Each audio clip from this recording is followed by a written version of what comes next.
Good morning students. सभी students का आज के इस वीडियो लेक्चर में मैं Dharmendra Verma, assistant professor zoology government college Bundi, हार्दिक स्वागत करता हूं, अभिनंदन करता हूं। आज के हमारे वीडियो लेक्चर का टॉपिक है major biomes of the world, जिसका पार्ट फर्स्ट हम इस वीडियो लेक्चर में पढ़ेंगे। देखिए, पूरे विश्व में पाए जाने वाले जो प्रमुख जीवोम हैं, बायोम्स हैं, उनके बारे में हमें इस वीडियो लेक्चर के अंदर अध्ययन करना है, जिसका पार्ट फर्स्ट हम पढ़ रहे हैं। सबसे पहले हम पढ़ रहे हैं मरुस्थलीय जीवोम या डेजर्ट बायोम। मरुस्थल को, जैसा कि हम सब जानते हैं, रेगिस्तान के नाम से भी जाना जाता है। यह जीवोम स्थल के लगभग 30% क्षेत्र पर फैले हुए हैं पूरे विश्व में। मरुस्थल की विशेषता है वहाँ पाई जाने वाली व्यापक शुष्कता है। वार्षिक वर्षा का यहाँ औसत मात्र 25 सेंटीमीटर या उससे भी कम होता है। वर्षा इस जीवों में अनियमित, अनिश्चित एवं असामयिक होती है। इस जीवों में अनेक स्थानों पर कई वर्षों तक जो है वर्षा नहीं होती है। मरुस्थलों में उच्च दैनिक ताप परिसर, रेंज ऑफ टेम्परेचर, यहाँ जो दैनिक ताप का जो परिसर है, रेंज है, बहुत ही उच्च रहता है।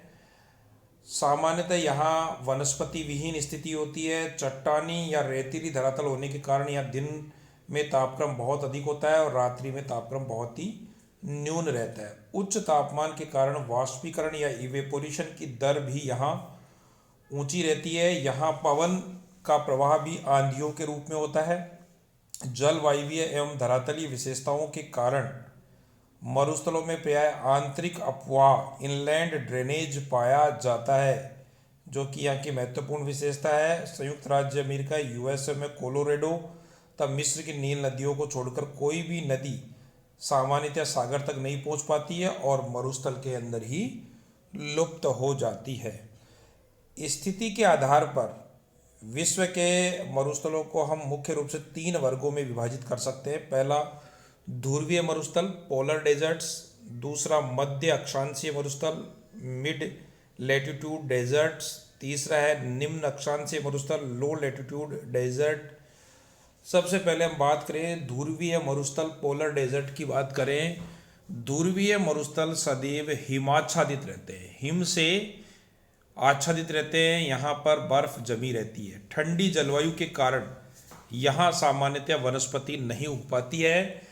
ग्रीनलैंड और अंटार्कटिका इसके सबसे प्रमुख उदाहरण हैं। दूसरा है मध्य अक्षांशीय मरुस्थल, मिड लैटिट्यूडनल डेजर्ट। मध्य अक्षांशीय मरुस्थल सामान्यतः पर्वतों से घिरे होते हैं, अतः आर्द्र समुद्री पवनें जो है यहाँ नहीं पहुँच पाती हैं। यहाँ तापांतर भी बहुत ज़्यादा ऊंचा रहता है।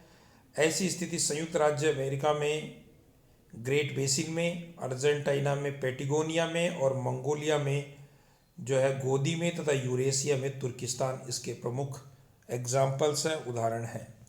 तीसरा है निम्न अक्षांशीय मरुस्थल, लो लैटिट्यूडनल डेजर्ट। निम्न अक्षांशीय मरुस्थल सामान्यतः 15 डिग्री से 30 डिग्री अक्षांशों के मध्य उष्ण कटिबंधीय महाद्वीपों के पश्चिमी भाग में स्थित होते हैं। अफ्रीका में सहारा व कालाहारी मरुस्थल। इसी प्रकार एशिया में अरब व थार का मरुस्थल। थार का मरुस्थल जैसा कि आप सब जानते हैं कहाँ है, राजस्थान के अंदर है। मैक्सिको में सोनारा, दक्षिण अमेरिका महाद्वीप में चिली व पेरू का अटाकामा और ऑस्ट्रेलिया में विक्टोरिया मरुस्थल इस प्रकार के निम्न अक्षांशीय मरुस्थलों के उदाहरणों में शामिल है। पारिस्थितिकीय जीवोम या बायोम के दृष्टिकोण से तापमान को आधार बनाकर मरुस्थलों को मुख्य रूप से 2 प्रमुख प्रकारों में अध्ययन कर सकते हैं, किया जाता है, जो कि सामान्यतः उष्ण एवं शीत मरुस्थलों के नाम से जाने जाते हैं। सबसे पहले उष्ण मरुस्थल, हॉट डेजर्ट, गर्म मरुस्थल। इस प्रकार के मरुस्थल साधारणतया गर्म मरुस्थल के नाम से भी जाने जाते हैं। ये कर्क रेखा के पास स्थित हैं, जो वर्षा की दृष्टि से न्यूनता को प्रदर्शित करते हैं। यहाँ वर्षा का वार्षिक औसत 10 सेंटीमीटर से भी कम है। इसके अंतर्गत सहारा, अरब, गोबी का मरुस्थल, सिंध, राजस्थान का मरुस्थल जो थार डेजर्ट है, चिली, उत्तरी अमेरिका एवं ऑस्ट्रेलिया का मरुस्थल इसमें इंक्लूड किए गए हैं। इनमें जो तापक्रम है लगभग 41 डिग्री सेल्सियस से लेके 50 डिग्री सेल्सियस तक भी रहता है, और ये कभी कभी अत्यधिक बढ़ करके 71 डिग्री सेल्सियस तक भी चला जाता है। दूसरा है शीत मरुस्थल, कोल्ड डेजर्ट्स। शीत या ठंडे मरुस्थलों में जलवायु शुष्क होती है, किंतु कैसी होती है? ठंडी। तिब्बत, लद्दाख और बोलीविया के मरुस्थल इस श्रेणी में आते हैं। यहाँ वर्षा का वार्षिक औसत 13 सेंटीमीटर रहता है। दिन का तापमान यहाँ बहुत ही कम रहता है, अत्यंत कम रहता है। धुंध का छाए रहना भी यहाँ के मरुस्थलों की विशेषता होती है। इन सब उल्लिखित मरुस्थलों में उत्पन्न विशेष परिस्थितियों के कारण मरुस्थलीय जीवों को भी हम मूल रूप से निम्नांकित 4 प्रयोजनों हेतु अडेप्टिव होना पड़ता है, अनुकूलित होना पड़ता है। सबसे पहला जो अनुकूलन है वो है, और सबसे महत्वपूर्ण भी है, जल का संरक्षण, वाटर कंजर्वेशन। मरुस्थलीय जो प्राणी हैं उनको अपने शरीर के अंदर इस प्रकार की युक्ति को डेवलप करना होता है जिससे वो अधिकतम जल का संचय अपने शरीर में रख सकें और कम से कम वाष्पीकरण द्वारा जल का उत्सर्जन अपने शरीर से करें। दूसरा जो प्रयोजन है वो बड़ा महत्वपूर्ण है, ये भी जल प्राप्तार्थ, वाटर गेटिंग। भाई न केवल अपने शरीर के अंदर मौजूद जल का संरक्षण करना है, साथ ही जो है बाहर से अपने शारीरिक आवश्यकताओं की पूर्ति के लिए जल भी प्राप्त करना होता है इन्हें। तीसरा ऊष्मा की सहनशीलता, हीट टॉलरेंस। और इनको चूंकि हमने जैसा कि पढ़ा कि मरुस्थलों में तापांतर बहुत अधिक होता है, इसलिए ऊष्मा बहुत ज़्यादा होती है तेज, इसलिए उस ऊष्मा को सहन करने के लिए इनमें हीट से बचने के लिए, हीट की सहन करने के लिए अनुकूलन होना जरूरी है, अनुकूलित होना इनका जरूरी है। और लास्ट चौथा है सुरक्षा या प्रोटेक्शन। और सबसे पहले हम बात करेंगे जल संरक्षण की, फॉर कंजर्वेशन ऑफ वाटर। जैसा कि ऊपर बताया जा चुका है कि मरुस्थलीय वातावरण में शुष्कता की समस्या सर्वोपरि होती है, अतः जीवों के शरीरों से वाष्प के रूप में जल की निरंतर कमी होती रहती है। इससे बचने के लिए यहाँ रहने वाले जंतु अनेक प्रकार से अनुकूलित होते हैं। इन अनुकूलों में जंतुओं को अपने शरीरों में जल संरक्षित करने में सहायता मिलती रहती है। जल संरक्षण संबंधित प्रमुख अनुकूलन निम्नलिखित है। पहला अभेद त्वचा, इम्परवियस स्किन। जंतुओं में जल का वाष्पन की क्रिया स्वरूप उड़ना सामान्य शारीरिक सतह से निरंतर जारी रहता है, जिसे रोकने के लिए या फिर कम करने के लिए मरुस्थलीय जंतु की त्वचा जो है वो जल के प्रति अभेद्य हो जाती है। त्वचा से ऐसे स्रावों को स्रावित किया जाता है जो जल का वाष्पन रोकने में सहायता करते हैं। त्वचा पर शल्क, कांटे, पट्ट, ढाल या परिरक्षण हेतु अन्य संरचनाएं इनमें पाई जाती है। त्वचा मोटे ब्लोटिंग पेपर के समान भी हो जाती है जो जल वाष्पन को तो रोकती है, साथ ही किंतु क्योंकि जैसा हम जानते हैं रात्रिकालीन ओस के रूप में जो जमे जल को सोखने की भी इनमें क्षमता होती है। ऐसे प्राणियों की जो त्वचा है वो आर्द्रताग्राही, हाइग्रोस्कोपिक हो जाती है, आर्द्रता को ग्रहण करने की क्षमता इनमें आ जाती है। इसका सबसे अच्छा उदाहरण है कांटे वाली जो छिपकली है जो सामान्यतः ऑस्ट्रेलिया के रेगिस्तानों में मिलती है। ये मोलस डोरिडम जो है मोलस होरिडस नाम से इसको जाना जाता है, ये इनका जूलॉजिकल नेम है, मोलक होरिडस। ये छिपकली जो है आर्द्रताग्राही होती है इसकी त्वचा, और ये आर्द्रता को ग्रहण करने में सक्षम होती है इसकी त्वचा।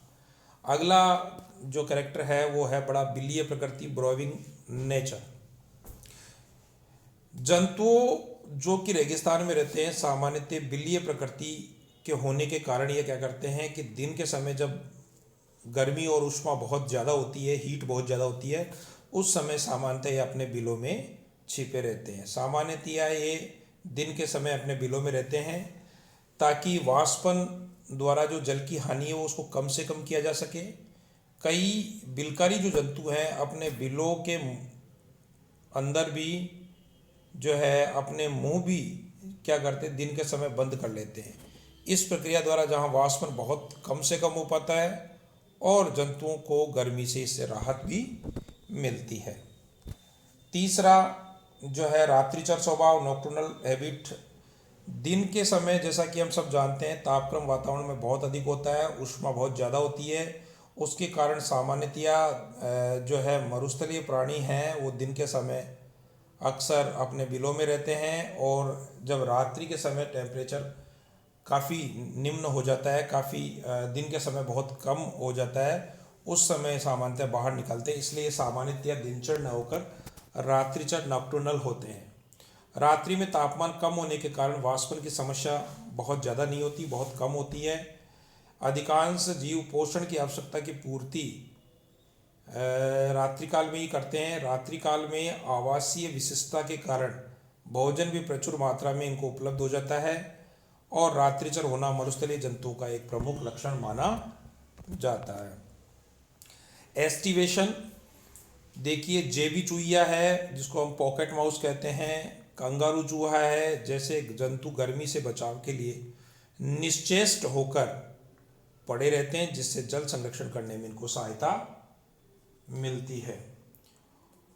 छायादार स्थानों पर ये रहना पसंद करते हैं, और दिवाकर प्राणी छायादार स्थानों पर आराम करते हैं। दिनचर जो प्राणी होते हैं वो सामान्यतया छायादार स्थानों पर रहना पसंद करते हैं और दिन के समय बाहर नहीं निकलते हैं, और अधिक से अधिक समय अपना दिन का अधिक से अधिक समय छायादार स्थानों पर गुजारते हैं, जिससे इनको जल वाष्पन कम करने में सहायता मिलती है। उत्सर्जन, एक्सक्रेशन में देखिए, उत्सर्जन के माध्यम से जल संरक्षित किया जाता है। ये बड़ा महत्वपूर्ण टॉपिक है। मरुस्थलीय जंतु जो है तरल मूत्र के स्थान पर, तनुमूत्र के स्थान पर ठोस या अर्ध ठोस यूरिक अम्ल के रूप में अपने उत्सर्जी पदार्थों को उत्सर्जित करते हैं। इसका बहुत अच्छा उदाहरण है सरीसृप और पक्षी वर्ग के जंतु इसका उत्तम उदाहरण है। मूत्र के समान जल के उत्सर्जन में भी संरक्षण की प्रक्रिया अपनाई जाती है। अगर हम इनके उत्सर्जित तंत्र का अध्ययन करें तो हम देखते हैं कि ये जो मरुस्थलीय प्राणी हैं इनमें जल का संरक्षण करने के लिए जो हमारे अंदर जो है नेफ्रॉन्स पाए जाते हैं, उनका जो हेनले का लूप है वो बहुत ही ज़्यादा लंबा होता है, जिसके कारण ये बहुत ज़्यादा सांद्रित मूत्र का त्याग करते हैं। इस प्रकार मूत्र के द्वारा जल की हानि बहुत ही निम्न कर दी जाती है, कम से कम की जाती है। अगला है स्वेद ग्रंथियों का अभाव, एब्सेंस ऑफ स्वेट ग्लैंड्स। मरुस्थलीय रोडेंट्स एवं रूमिनेंट्स जो प्राणी हैं उनमें सामान्यतः स्वेद ग्रंथियां या स्वेट ग्लैंड्स का अभाव होता है। पसीना बाहर निकालने वाली ग्रंथियां स्वेट ग्लैंड्स जो होती है उनका पाया जाना स्तनधारी जीवों का प्रमुख गुण होते हुए भी इनकी कमी या अत्यंत ही अल्प रूप में पाया जाना मरुस्थलीय अनुकूलन के कारण ही संभव हो पाता है। कम उपापचय दर, रिड्यूस्ड रेट ऑफ मेटाबॉलिज्म। अपने शरीर में उपापचय दर में कमी करके ये जल को संरक्षित करने की अनूठी विधि भी जंतुओं में देखने को मिलती है, मरुस्थलीय जंतुओं में देखने को मिलती है।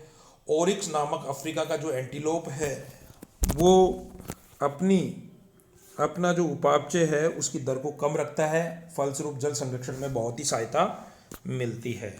अगला है जल प्राप्तार्थ, वाटर गेटिंग। जल की कमी मरुस्थल में होती ही है, इससे जल की प्राप्ति भी जंतुओं के लिए एक समस्या हो जाती है, क्योंकि मरुस्थलीय आवासों में जल की बेहद कमी होती है। इसके समाधान हेतु जंतु जो हैं मरुस्थलीय जंतु निम्नलिखित प्रकार से अनुकूलन प्रदर्शित करते हैं। सबसे पहला काम तो मरुस्थलीय प्राणियों का जल की प्राप्ति के लिए प्रवास है, माइग्रेशन है। मरुस्थलीय जंतु जल की प्राप्ति के लिए दूर दूर स्थानों तक प्रवास की प्रक्रिया में प्रदर्शित करते हैं। जल प्राप्ति की आशा में मीलों भटकते रहना मरुस्थलीय जंतुओं हेतु एक सामान्य सी प्रक्रिया है जो उनके जीवन काल में निरंतर जारी रहती है। जल छिद्र, वाटर होल्स। मरुस्थल में जल छिद्र ही जल प्राप्ति का प्रमुख साधन होते हैं। रेगिस्तान में स्थित इन जल स्रोतों से ही मरुस्थलीय जीव दूर दूर से आकर जल प्राप्त करते हैं। जल छिद्र भी मरुस्थलों में अधिक नहीं होते हैं। जल छिद्रों का मरुस्थलीय जीवन में अत्यंत महत्व है। यह अत्यधिक गहरे होते हैं व अनवरत जलयुक्त रहते हैं। कुछ जल छिद्र गर्मी में सूख भी जाते हैं, किंतु सदैव जलयुक्त जल छिद्रों द्वारा जंतुओं को दूर दूर से आकर्षित करने की प्रक्रिया अपने ढंग से विशिष्ट कही जा सकती है। तीसरा पॉइंट है खाद्य पदार्थों से जल प्राप्ति, गेटिंग वाटर फ्रॉम फूड। खर्रहे तथा कछुए जैसे जीव जो पानी की अत्यंत कम आवश्यकता की पूर्ति अपने द्वारा भोजन के द्वारा करते हैं। ये मांसल सामान्यतः अपने भोज्य पदार्थों में मांसल एवं गूदेदार भोजन से लेते हैं, जो कि इनकी भोजन की आवश्यकताओं के साथ साथ जल की आवश्यकता पूर्ति भी आसानी से कर देते हैं। बीजों से जल प्राप्ति, गेटिंग वाटर फ्रॉम सीड्स। जरबाओ जैसे रोडेंट वर्ग के जंतु बिना जल के भी अपना जीवन यापन कर लेते हैं। ये अपने द्वारा खाए जाने वाले जो बीजों में है संग्रहित थोड़े से पानी से भी अपना निर्वाह कर लेते हैं। बीजों से इतना जल इन्हें प्राप्त हो जाता है जो इन्हें बिना जल के ही जीने को इनको बाध्य कर देता है और अपना जो है आसानी से जीवन गुजार लेते हैं। अगला है रक्त से जल की प्राप्ति, गेटिंग वाटर फ्रॉम ब्लड। मांसाहारी मरुस्थलीय जंतु अपने शिकार के रक्त से जल प्राप्त करते हैं। ये रक्तपान करके या फिर मांस के साथ रक्त की उपस्थिति से भोजन के समय इन्हें इतना जल प्राप्त हो जाता है, इसके पश्चात जल की अधिक आवश्यकता इनको नहीं रहती है। ऐसा सामान्यतः मांसाहारी प्राणियों में देखने को मिलता है। उपापचय से जल की प्राप्ति, getting water from metabolism. Kangaroo, चूहे तथा चींटियां जिनके उनके शरीर में होने वाले उपापचय के फलस्वरूप उत्पन्न होने वाले जल पर निर्भर करते हैं। जंतु शरीरों में अनेक क्रियाएं प्रतिक्रियाएं सतत रूप से चलती रहती है। इनमें कुछ निर्माणकारी होती हैं जबकि कुछ विध्वंसकारी होती हैं, जिनमें दीर्घाणुओं को छोटा अथवा बड़ा किया जाता है। इसके दौरान कई बार जल के अणुओं की प्राप्ति होती है, जैसे श्वसन और वायवीय जो है श्वसन होता है उसमें यही जल शरीर द्वारा पुनः काम में लिया जाता है। आर्द्रताग्राही त्वचा, हाइग्रोस्कोपिक स्किन, कांटों वाली छिपकली, मोलास होरिडस में की त्वचा हाइग्रोस्कोपिक होती है, आर्द्रताग्राही होती है। ये ब्लोटिंग पेपर के समान कार्य करती है और ये वायुमंडल से जल को अवशोषित कर लेती है। विशिष्ट त्वचा का मरुस्थलीय जीवन में जल की दृष्टि से बहुत ही अत्यंत महत्व है। कारण यह कि त्वचा से जंतु अपनी प्यास भी बुझा लेते हैं। ये इस बात का अनुपम उदाहरण है। आंत्र भंडारण यूरोमैस्टिक्स यानी कि सांडा अपनी आंत्र में जल का संग्रह करके रखते हैं। ये जल संग्रह भी अनोखा ही कहा जा सकता है। आंत्र में जल भंडारण वस्तुतः प्रकृति द्वारा भविष्य में जल प्राप्ति का विचित्र प्रयास कहा जा सकता है। अगला टॉपिक है जल कोशिकाएं विकसित होना, डेवलपमेंट ऑफ वाटर सेल्स। ऊंट का जो रुमेन है नामक जो आमाशयी भाग है उसमें स्थित जल कोशिकाओं में जल भंडारण की प्राकृतिक व्यवस्था होती है, जो कि बहुत ही अनूठी होती है। इसलिए जब भी ऊंट को जल मिलता है, ऊंट जैसे जंतु अत्यधिक मात्रा में जल को ग्रहण कर लेते हैं। ऊंट द्वारा 10 मिनटों में ही लगभग 40 लीटर जल ग्रहण करने का वर्णन जो है हमें मिलता है। ये जल कोशिकाओं में फ्लास्क के समान, ये जो कोशिकाएं फ्लास्क के समान होती है, जिनके सिरों पर अवरोधिनाएं पाई जाती हैं। जल इनमें भर जाता है तथा अवरोधनियाँ जो है वो बंद हो जाती हैं और भविष्य में जल की आवश्यकता होने पर ये अवरोधनियाँ जो है शिथिल होकर जल की प्राप्ति को संभव कराती हैं। अगला जो है हमारा पॉइंट है जल विहीन जीवन, वाटरलेस लाइफ। काले गले की चिड़िया, zebra Finch, grey baked Finch, lark आदि मरुस्थलीय जो पक्षी होते हैं ये अनिश्चित समय तक बिना जल ग्रहण किए ही जीवित रह सकते हैं। इसी प्रकार कंगारू चूहे अपने बिलों को दिन में ढककर भीतर से इन्हें बहुत ही नम रखकर संपूर्ण वर्ष भर तक बिना जल ग्रहण किए जीवित रह सकते हैं और अपनी शारीरिक क्रियाओं को आसानी से संपन्न कर लेते हैं। इस प्रकार बिना जल प्राप्त किए रहना ही जल विहीन जीवन माना जाता है। अगला है गर्मी की सहनशीलता, हीट टॉलरेंस। मरुस्थलों में गर्मी अत्यधिक होती है। अतिशय गर्मी एवं अधिक तापक्रम से बचाव करने हेतु जंतु निम्नानुसार अनुकूलित होते हैं। सबसे पहला ऊष्मा प्रतिरोध, हीट रेजिस्टेंट। ऊंट जैसा मरुस्थलीय स्तनधारी ऊष्मा के प्रति प्रतिरोध या रेजिस्टेंट प्रदर्शित करता है। ऊंट के शरीर का तापक्रम परिवर्तनशील होता है। बिना पसीना निकाले ऊंट दिन में अपने शरीर का तापक्रम 40.6 डिग्री सेल्सियस तक बढ़ा देता है। इसी प्रकार रात्रि में इस जंतु का तापक्रम 33.8 डिग्री सेल्सियस तक कम हो सकता है। इस प्रकार ऊष्मा के प्रति प्रतिरोध करने का गुण जो है ऊंट जैसे जंतु में स्पष्ट रूप से हम अध्ययन कर सकते हैं, जो कि एक मरुस्थलीय अनुकूलन है। ऊंट के समान ही अफ्रीका का एंटीलोप ओरिक्स भी दिन में ऊष्मा को शरीर में संग्रहण करने की क्षमता रखता है, जिससे उसके शरीर का तापक्रम बढ़ जाता है, जो हाइपरथर्मिया कहलाता है। Thank you.